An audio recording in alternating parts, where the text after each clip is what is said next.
हमारे साथ मौजूद हैं सरदार ज़हीम साहब। बताइएगा कश्मीर की क्या सूरत हाल है, जहां मुल्क गिर इस वक्त एहतजाज जारी है, कारकुनान इस वक्त सड़कों पे मौजूद हैं।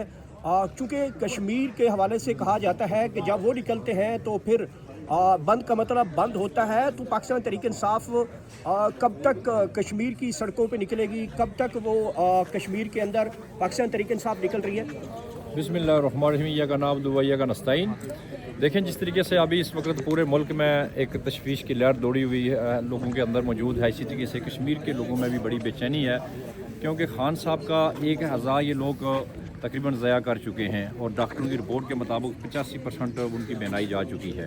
तो इस पे हम जो बतौर कश्मीरी में सीसी का मेंबर भी हूँ, आज़ाद कश्मीर, तो मैं अपनी क़यादत से भी अपील करता हूँ कि फ़ील फॉर लाए अमल का ऐलान किया जाए। और मैं अपने तमाम कश्मीर के वो लोग जो खान साहब से मोहब्बत करते हैं, क्योंकि खान साहब ने कश्मीरियों के लिए कहा था कि मैं कश्मीर का सफ़ीर हूँ, तो आज वक्त आ गया है कि उस खान का, उस सफ़ीर का साथ देने का।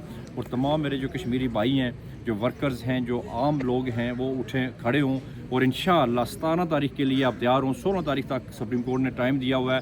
17 तारीख किसी कश्मीरी ने घर नहीं रुकना है और हमने एंट्री पॉइंट बंद करने, और इंशाअल्लाह हमारी क़यादत से भी इंशाअल्लाह अभी ये जो सोहेल अफरीदी साहब हैं यहाँ, उनसे भी डिस्कस होगी, और अपने क़य्यूम नियाज़ी साहब से भी, कि वो अभी बिल्कुल फील फॉर इस चीज़ का एक्शन लें, चूँकि KPK पूरा बंद है और पंजाब भी बंद करने के जा रहे हैं, पूरा पाकिस्तान बंद करने के लिए जा रहे हैं, और कश्मीर भी इंशाअल्लाह एंट्री पॉइंट बंद करके उसके बाद इंशाअल्लाह हम ये डी चौक की तरफ लॉन्ग मार्च करेंगे। अगर इन्होंने खान साहब को अस्पताल में ना बचाया तो इंशाअल्लाह ये हमारी इनको वार्निंग है। और कश्मीर के हवाले से क्या रात गया तक वहाँ पे काफ़ी यूथ विंग की रैलियाँ निकली हैं, तो अब वहाँ पे भी कॉल दी जाएगी?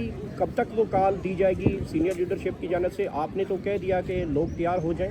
देखें, जो यूथ के लोग हैं, जिस तरीके से KPK में निकले हैं, बाकी मुख्तलिफ मुल्क में निकले हैं, इस तरीके से कश्मीर में भी अल्हम्दुलिल्लाह के जो यूथ के नौजवान हैं, उन्होंने एहतजाज रिकॉर्ड करवाया है। लेकिन मैं उन यूथ के, ISF के तमाम नौजवानों को ये कहना चाहता हूँ कि आपने अभी अपनी तैयारी पूरी कर लेनी है, और 17 तारीख इंशाअल्लाह अगर ये लोग खान साहब को अस्पताल नहीं ले जाते तो हम लोगों ने उसी तरीके से कश्मीर को बंद करना है, जिस तरीके से पहले हम कश्मीर को बंद कर चुके हैं, पाकिस्तान के साथ जितने भी एंट्री पॉइंट्स हैं, और उसके बाद हम इंशाअल्लाह लॉन्ग मार्च करने के लिए बिल्कुल भरपूर कुव्वत के साथ हम लॉन्ग मार्च करेंगे डी चौक की तरफ इस्लामाबाद। बहुत शुक्रिया, ये गुफ्तगू आपने सुनी है कश्मीर के हवाले से।